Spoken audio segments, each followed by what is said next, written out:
मन पंछी उड़ो आतम वतन में,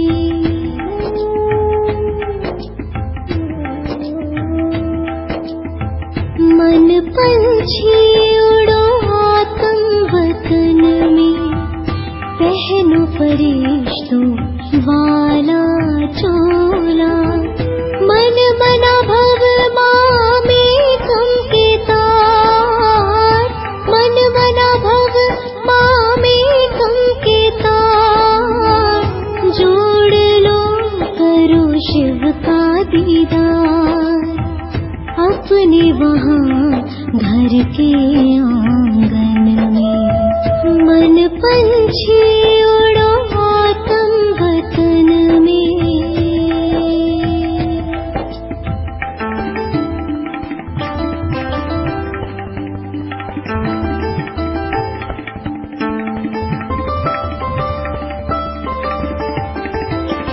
हाथों में अमृत की प्याली, फूलों से सजी हो भोग की थाली,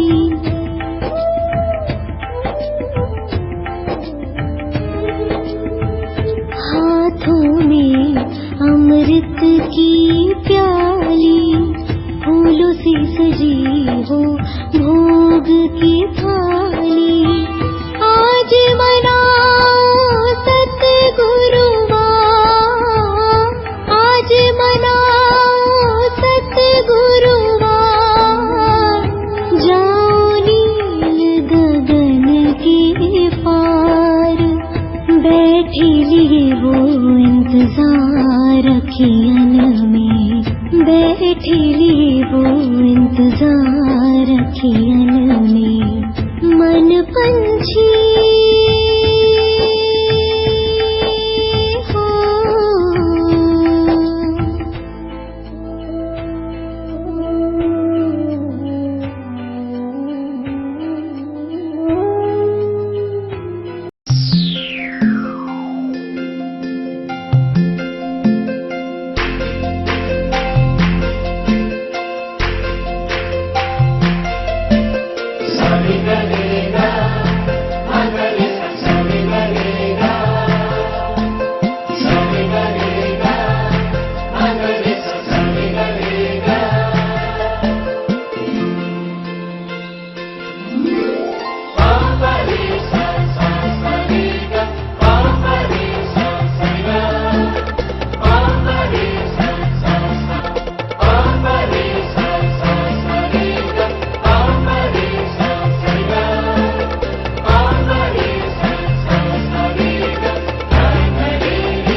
तो उस दिवाली तक तो हम एक दूसरे को अपनी शुभ भावना और शुभकामना देते ही हैं, है ना।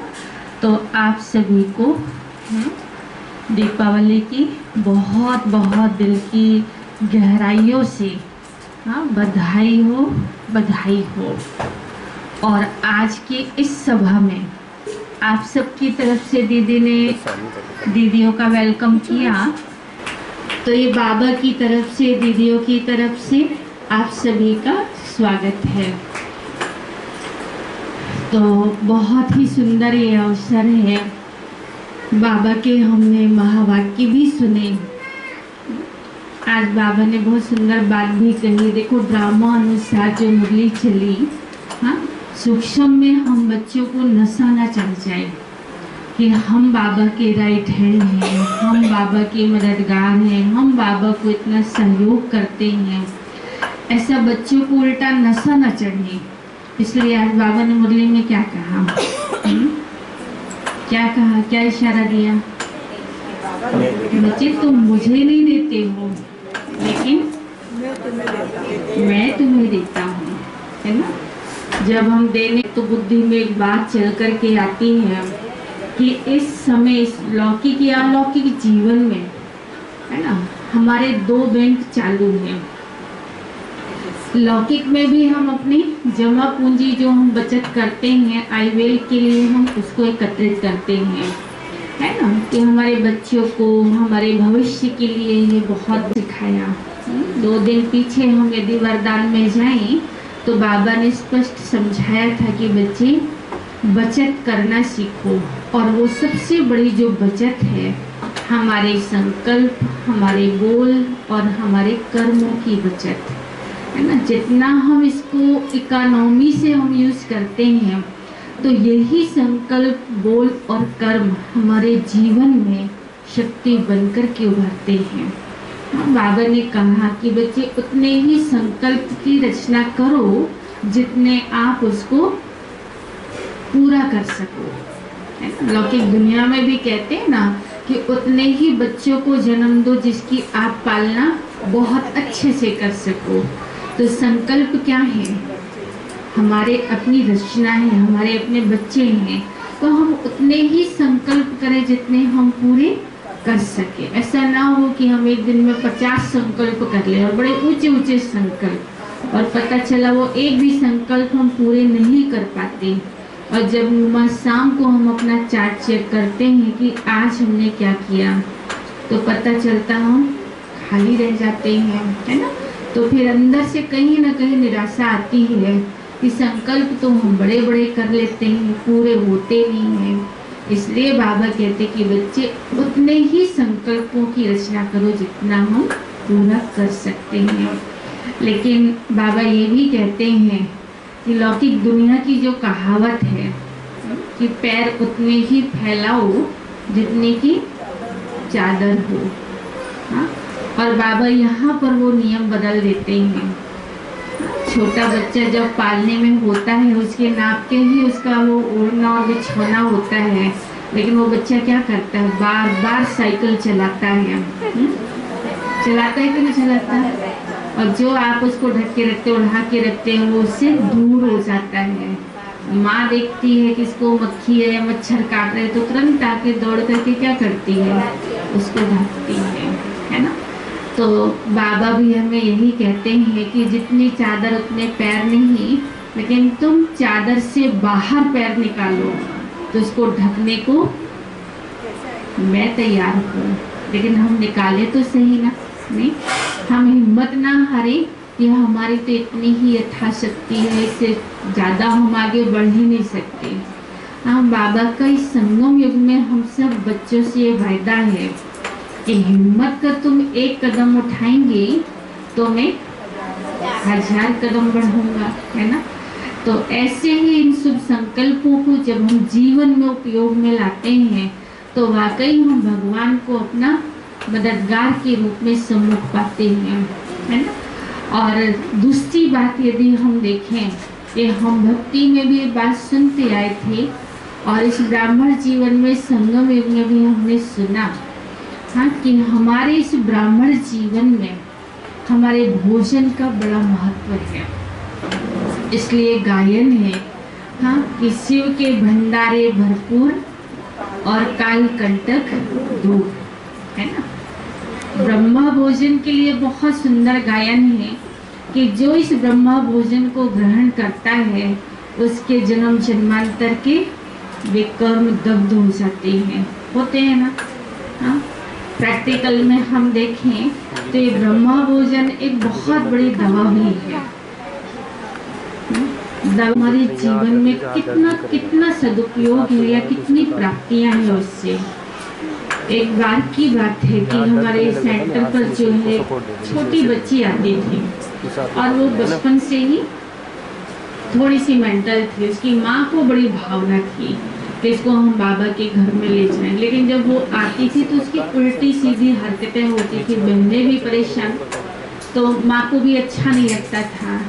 तो वो धीरे धीरे उस बच्ची को लाना बंद कर दिया, लेकिन जब वो गुरुवार होता था वो आती जरूर थी। साथ में वो छोटी डिब्बी लेकर के आती थी और वो उसमें थोड़ा सा अमृत डाल करके लेकर के जाती थी। कुछ साल के बाद वो बच्ची के साथ वापस आती है, तो उसको हमने पूछा कि आज आप इसको बहुत दिनों के बाद लाई हैं, तो बोले हाँ दीदी, आज बाबा के सामने में मैं रिजल्ट देखने और बाबा को दिखाने लाई हूँ। तो मैंने कहा रिजल्ट मैंने इस बच्ची ने कोई पेपर दिया होगा, परीक्षा पास की होगी। तो बोले हाँ, इसने अपने जीवन में बहुत बड़ी परीक्षा पास की है और वो चमत्कार है बाबा की दुआएं और बाबा के घर का भोग। तो मैंने कहा ऐसा कौन सा चमत्कार है? तो उसने बताया कि जब ये छोटी थी, आती थी सेंटर पे, बहुत शैतानी करती थी, मुझे अच्छा नहीं लगता था, तो मैं इसको लाना बंद की। लेकिन मेरे मन के अंदर में कहीं ना कहीं कोने में था कि बाबा के घर का भोग है, इसके मुख में जाएगा तो जरूर इसके जीवन में परिवर्तन आएगा। और वो संकल्प पूरा किया बाबा ने और मेरे विश्वास ने। आज ये बेटी मेरी एकदम ठीक है, सिर्फ उस चरणामृत को पीने से। तो काल कंटक दूर का जो गायन है वो हमने प्रैक्टिकल देखा है ना। दूसरा उदाहरण हम सुनाए कि एक बार बूंदी सेंटर पर ही ब्रह्मा भोजन था और जैसे आप लोग आए दूर दूर से, तो ऐसे ही उस प्रोग्राम में भी एक भाई आए। तो बोले दीदी आपका निमंत्रण था ना, तो मैं ठुकरा नहीं सका, मैं आया हूँ मिलने के लिए, लेकिन मैं भोजन नहीं करूँगा। तो हमने कहा क्यों नहीं करेंगे? तो बोले मेरा पेट जो है 1.25 महीने से दुख रहा है, मैं अभी भोजन करूँगा तो फिर मुझे नुकसान हो जाएगा, पेट दुखेगा, उल्टी हो जाएगी, पेट दर्द करेगा। और उनको शिविर में जाना था माउंट आबू। तो बोले मुझे सफ़र भी करना है, मेरी दिक्कत हो जाएगी, तो मैं फिर कैसे जा पाऊँगा, इसलिए मैं भोजन नहीं करूँगा। तो उनको बाबा ने कहलाया कि नहीं, ये भगवान के घर का प्रसाद है और ये प्रसाद आपके लिए दवाई का काम करेगा, आप जरूर थोड़ा सा खा लीजिए। और उन्होंने स्वीकार किया ये प्रोग्राम निमंत्रण और वो बैठे, बड़े प्यार से बाबा को साथी बना करके बुलाया और बाबा को बोला कि बाबा दीदी के मुख से निकला है कि ये दवाई है, ये आज का भोजन मेरे लिए दवाई ही बन जाए। थोड़ा सा भोजन करने बैठे और उन्होंने भरपेट भोजन किया। ब्रह्मा भोजन होता ही ऐसा है ना, थोड़े से तृप्ति तो होती नहीं है ना।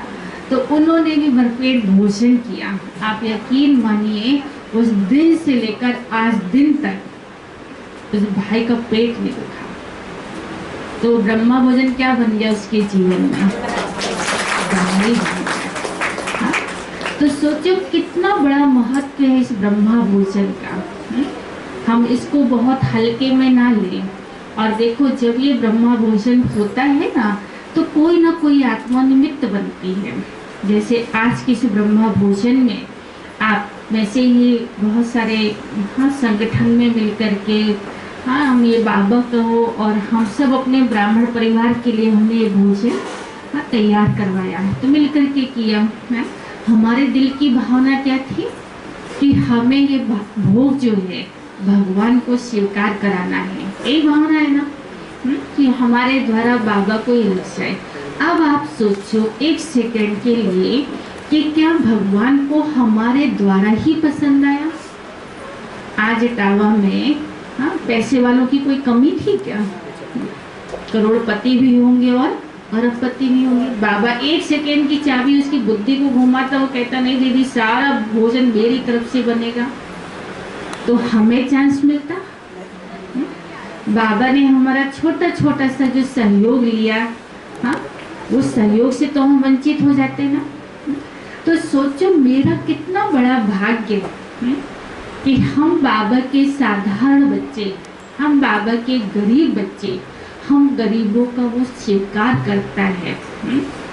भक्ति में जो गायन है कि जो कृष्ण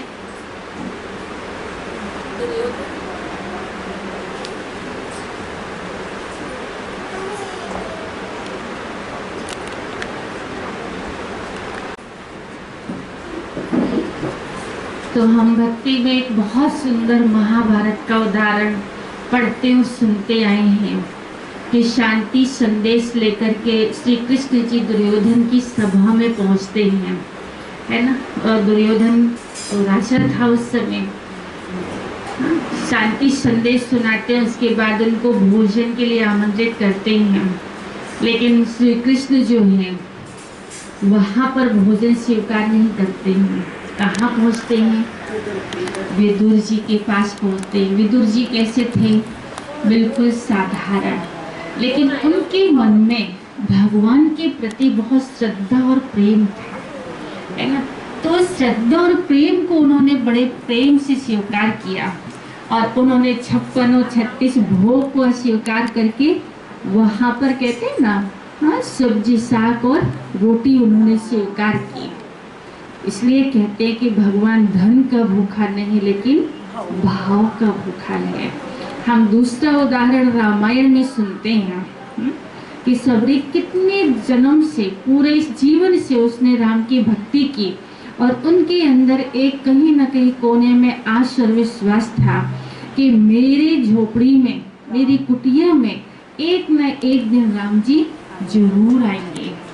रोज वो रास्ता साफ करती थी, उस रास्ता में सुंदर सुंदर फूल बिछाती थी और भाव विभोर होकर के वो आवाहन करती थी।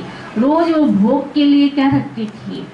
बेर रखती थी। उसके पास वहाँ वैरायटी भोजन नहीं था, अब व्यंजन नहीं थे, लेकिन उसके पास थे बेर और वो चक चक करके रखती थी। एक दिन उसके विश्वास की जीत होती है और उसकी कुटिया में राम जी आते हैं, हाँ, और उस विश्वास को वो पूरा करते हैं और बड़े श्रद्धा और प्रेम से वो जूठे बेर स्वीकार कराती है और राम जी, हाँ, बड़े भाव विभोर होकर के उसके भोग को स्वीकार करते हैं, हाँ। तो देखो, इतनी सारी भावनाओं की जब हम बात सुनते हैं और हम अपने आप को देखते हैं आज के समय में, तो हम भी अपने आप को कहाँ पाते हैं? सबरी की ही तरह अपने आप को पाते हैं। एक विदुर की ही भावना हमारे अंदर होती है ना। बाबा से हमारा अति प्यार है, हमें पता है कि वो सर्वोच्च है ना, एक और प्योर है। इस पति दुनिया को उसको स्वीकार करने जैसा कुछ भी नहीं है, लेकिन फिर भी भगवान हमारे भाव को पूरा करता है ना। हमारे विश्वास को वो तोड़ता नहीं है। क्या करता है वो? बाबा कभी कहते हैं ना हंसी में, बच्चे मैं तुम्हारा भोग स्वीकार नहीं करता हूँ, करता है। हमारे दिल की भावनाओं को पूरा करता है। हम जो प्यार से उसे स्वीकार कराते हैं वो सहज ही स्वीकार करता है।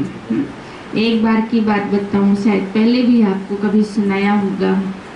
सद्गुरुवार का दिन था और बड़ा भोग रखा हुआ था।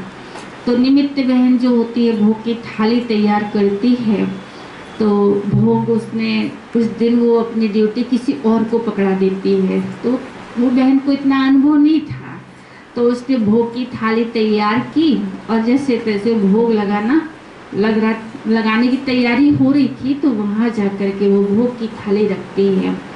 और उन दिनों में वो बहन जो थी वो ट्रांस में जाती थी बाबा को भोग स्वीकार कराने। तो बाबा को पास जैसे वो पहुंचती है, जाती है, गीत भी पूरा नहीं, दो मिनट भी नहीं लगता, 1 मिनट में वो वापस आ गई। तो सब लोग बोले कि ये क्या हुआ, 1 सेकेंड में संदेशी वापस आ गई।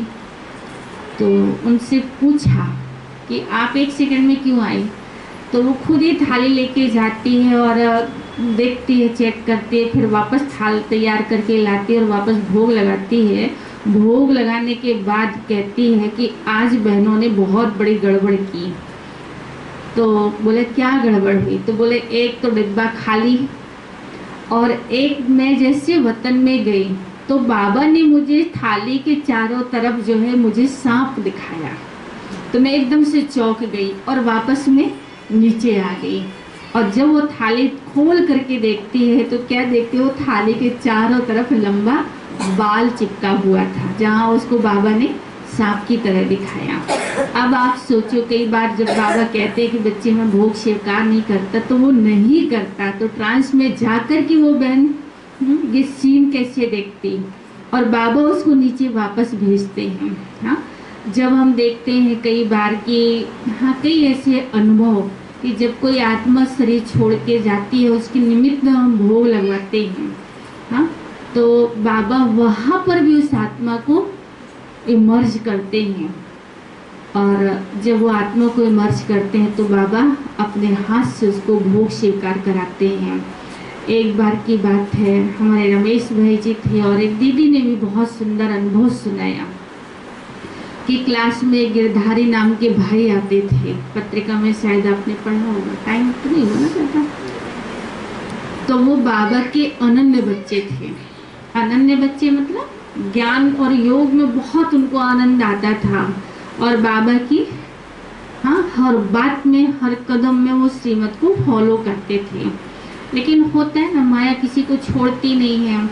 जब थोड़े और आगे समय बढ़ा, 1.5-2 साल के बाद, तो सूक्ष्म में उनको नशा आ गया कि मैं इतने समय से ज्ञान में चल रहा हूँ, मैं यज्ञों को बहुत सहयोग देता हूँ, अब मैं जो बहुत सेवा कर ली, अब जो नए लोग आ रहे हैं ना उनको मैं सेवा का चांस दूँ।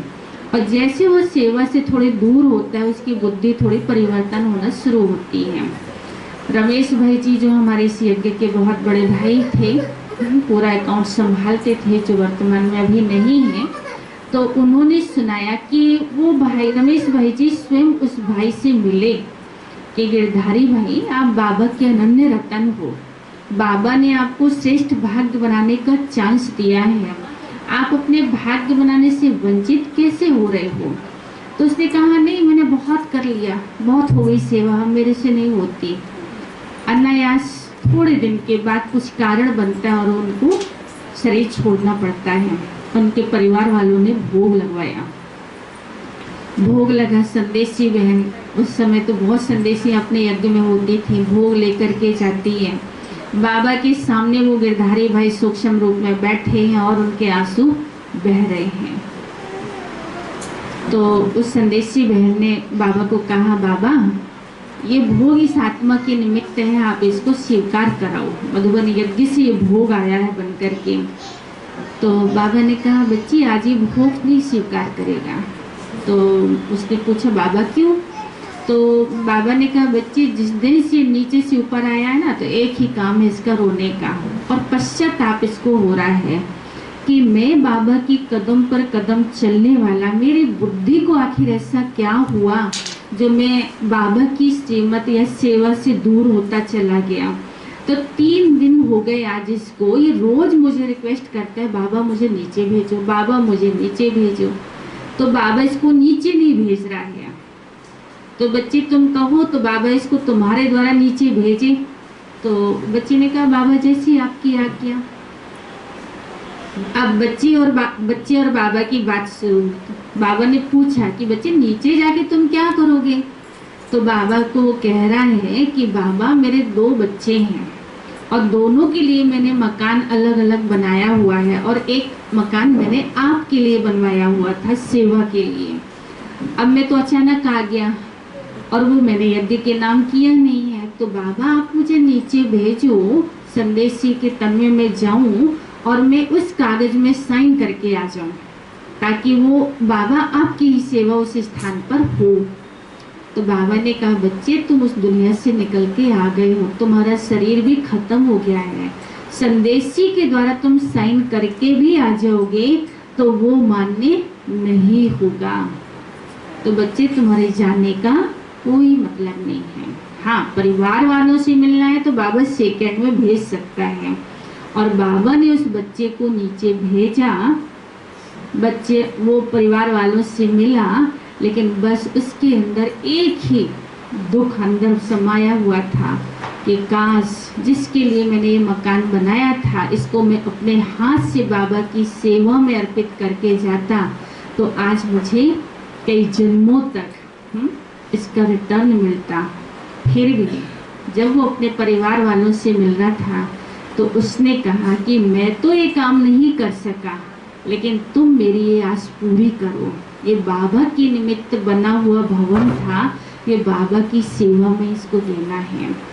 और उसके परिवार वाले कुछ ज्ञान में चलते थे, कुछ नहीं चलते थे, लेकिन फिर भी जाने के बाद सूक्ष्म में ये डर तो जरूर रहता है कि यदि इसकी मनोकामना हम पूरे नहीं करेंगे तो कहीं हमें आगे जा कर के दुख ना दे।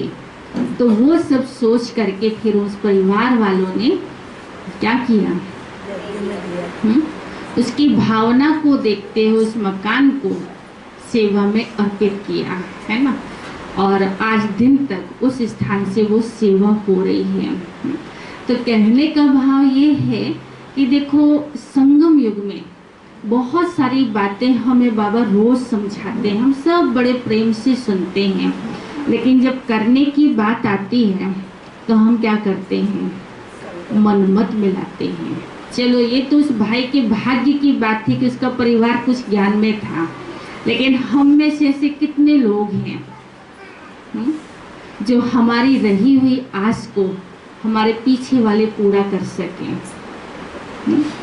हमें अभी लगता है कि हमारे पीछे जरूर करेंगे, लेकिन होता नहीं, बहुत कम ऐसे होता है। सेंटर में एक बहन आती थी, अचानक उसने शरीर छोड़ा और हाँ, उसको 2-4 दिन का समय मिला हुआ था, तो अपने बच्चे को बुला के कहती है कि बेटा, हाँ, मेरे बहुत दिनों से संकल्प था कि मैं बाबा के घर में ब्रह्मा भोजन कराऊं, लेकिन अब तो मुझे नहीं लगता कि मैं अपने इन हाथों से ये ब्रह्मा भोजन करा पाऊं, लेकिन बेटा ये मेरी आस पूरी करना। मेरे शरीर छोड़ने के बाद भले तू पंडितों को भोजन कराए या ना कराए, वो तेरी मर्जी, लेकिन बाबा के घर में ब्रह्मा भोजन जरूर कराना, क्योंकि इतने वर्षों से मैंने बाहर का भोजन नहीं किया है, शुद्ध और पवित्र भोजन किया है, तो मुझे सेंटर का ही पवित्र भोजन स्वीकार करवाना, और हो सके तो हर साल जैसे मेरी पुण्यतिथि आई तो ये कार्य सेंटर पे जरूर करना। 1 साल तो हो गया, लेकिन पीछे सब भूल गया, है ना। तो कहने का भाव ये है कि जो हम अपने हाथों से कर लेते हैं ना, वो हमारा होता है, और पीछे से जो आत्मा निमित्त बनती है वो उसके खाते में जमा होता है। भले हमने उसको प्रेरणा दिया, लेकिन परसेंटेज तो कम हो जाती है। तो आज आप सबका ये बड़ा भाग्य का दिन है कि आप सब ने मिलकर के क्या किया, भगवान को ब्रह्मा भोजन स्वीकार करवाया, और साथ ही साथ आज हम सब ब्राह्मण परिवार के हम सभी मिलकर के उस ब्रह्मा भोजन को स्वीकार करेंगे। तो इसके लिए आप सबको बधाई हो, बधाई हो। और जिनके भी अंदर ये संकल्प हो कि भाई जीते जी अपने को तो अपना सब कुछ अपने हाथों से कर ही लेना चाहिए। हमने भक्ति में देखा, लौकिक परिवारों में भी देखने में आया कि कई लोगों को अपने परिवार में विश्वास नहीं होता ना, और विश्वास होता भी है, लेकिन उनको लगता है कि हम अपने हाथ से कुछ करें, तो जीते जी वो सब कुछ कर जाते हैं, है ना। पंडितों को भी सारा दे करके जाएंगे, पंडितों को ब्राह्मण भोजन करा के जाते हैं, जो जिसको लेना देना होता है वो ले दे करके अपने आप को फ्री करते हैं। फिर क्या करते हैं, मान लो इसके बाद का जीवन 10 साल का बचा, तो वो 10 साल तक सबको सुनाते रहेंगे कि मैंने तो अपने हाथ से सब कर लिया, इतने ब्राह्मण खिला दिए, इतना मैंने दान पुण्य कर लिया।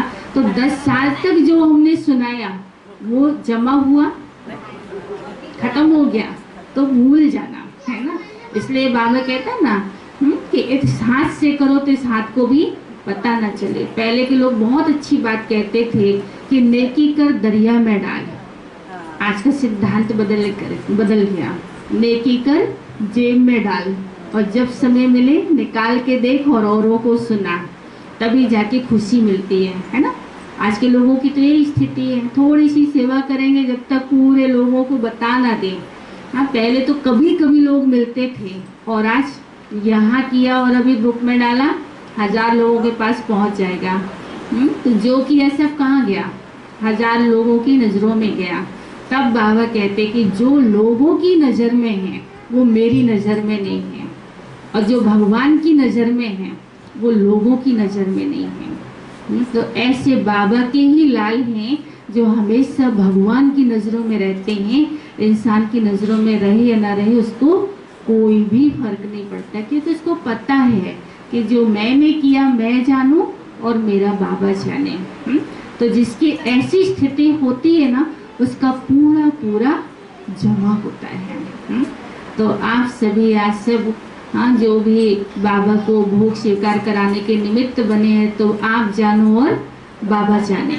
कौन कौन चाहता है कि हाँ मेरे बारे में सब जाने? भाई कोई चाहता हो तो बताओ, नाम अनाउंस करें आपका कि आज का भोग इन्होंने लगवाया है।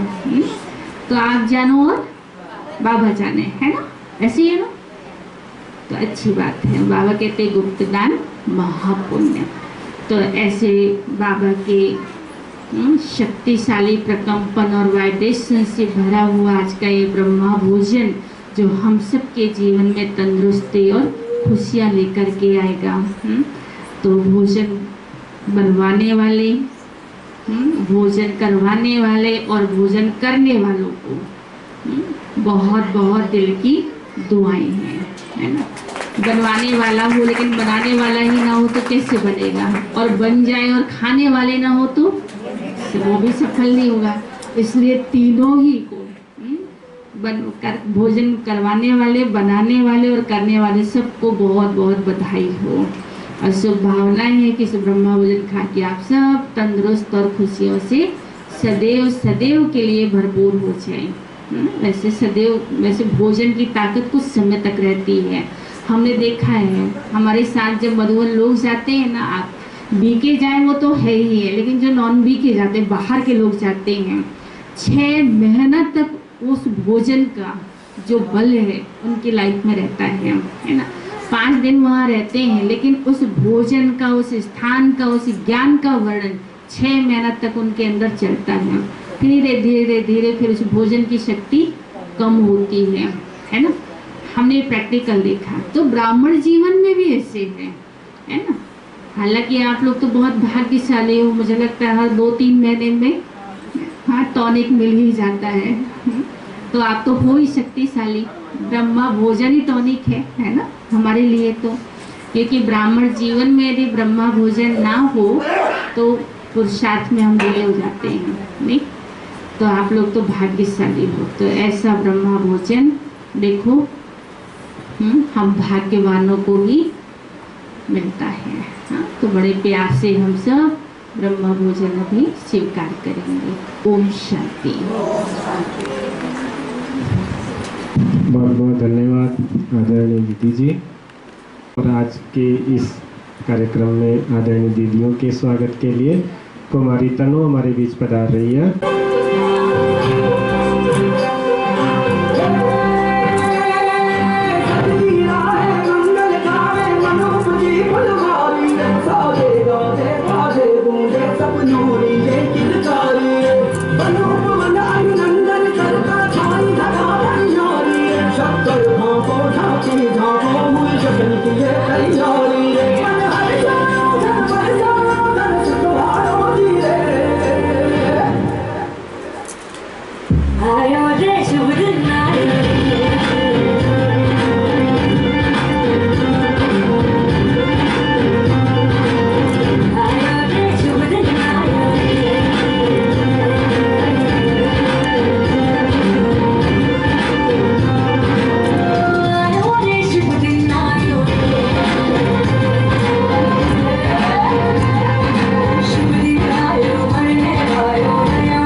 आज तो प्यारे बाबा की कितनी सुंदर प्यारी वाणी सुना आप सबने, और दीदी ने भी कितने सुंदर सुंदर अनुभव सुनाए जो हम सबके लिए प्रेरणादायक है। बाबा ये भी कहते हैं कि आगे जितना बढ़ेंगे तो माया तो आएगी, है ना। माया उलझाएगी, परेशान भी करेगी। जैसे कोई मित्र संबंधी होते ना, वो नहीं सुनते हैं, ज्ञान नहीं सुनते हैं, लेकिन वो अपने जो कलयुगी संस्कार है वो कभी छोड़ते भी नहीं है ना। और कई बाबा के बच्चे औरों से परेशान होके या मित्र संबंधी से परेशान होकर के ज्ञान को भी छोड़ देते हैं। आप सबने सुना होगा, एक छोटा सा कहानी के रूप में बताऊंगी कि हम भी अपना स्वभाव नहीं छोड़े। हमारा स्वभाव क्या है? शांत और प्रेम। बाबा ने हमें कितना सुंदर गुण बताए हैं, आदि और अनादि गुण। तो हम भी अपने गुणों को नहीं छोड़े, अपने स्वभाव के नहीं छोड़े, दुनिया की या कोई भी परिस्थिति के वशीभूत होकर के। जिसे बताते ना कि एक बिच्छू था और एक महात्मा जी। महात्मा जी ने देखा कि बिच्छू पानी में गिरा हुआ था, लेकिन महात्मा जी को रहम आया, दया आया, तो उन्होंने सोचा चलो उसको बचा लूँ, निकालूँ। तो जैसे पानी से निकाला बिच्छू को, तो उसने डंक मार दिया। किसको? महात्मा जी को। फिर वो डंक मार फिर पानी में गिर गया। फिर महात्मा जी ने वापस निकाला, फिर बिच्छू ने डंक मारा। ऐसे कई बार हुआ। तो एक व्यक्ति खड़े खड़े देख रहे थे, उसने कहा कि देखो ये बार बार डंक मारता है, फिर भी तुम परेशान नहीं हो रहे हो, वापस निकाले जा रहे हो। उसने बहुत सुंदर बात बोले कि देखो ये अपना स्वभाव नहीं छोड़ता है डंक मारने का, तो मैं अपना स्वभाव क्यों छोड़ूं? नहीं, मैं भी अपना स्वभाव क्यों बदलूं? मेरा स्वभाव क्या है? दया, रहम, प्रेम। तो वैसे बाबा कहते परिस्थिति तो आएगी, लेकिन देखो दुनिया वाले भी बदलते नहीं है, वैसे की वैसे रहते हैं, कलयुगी संस्कार। तो हम भी ज्ञान मार्ग में, आज ही बाबा ने कहा ना कि हम कौन है? ज्ञान मार्ग वाले हैं, है ना। दुनिया है भक्ति मार्ग वाले, तो हम भी ज्ञान का जो स्वभाव है, ज्ञानवान बच्चे हैं, तो अपने इस स्वभाव को नहीं छोड़े, कोई भी परिस्थिति है। ओम शांति।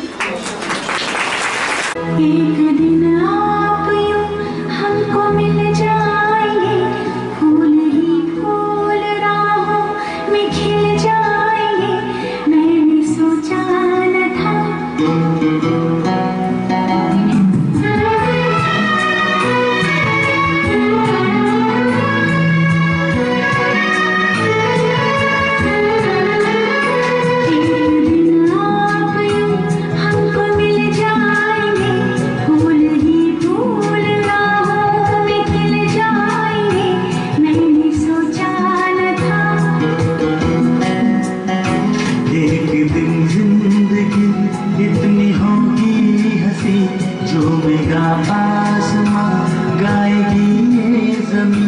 एक दिन जिंदगी इतनी होगी हंसी, झूमेगा आसमां, गाएगी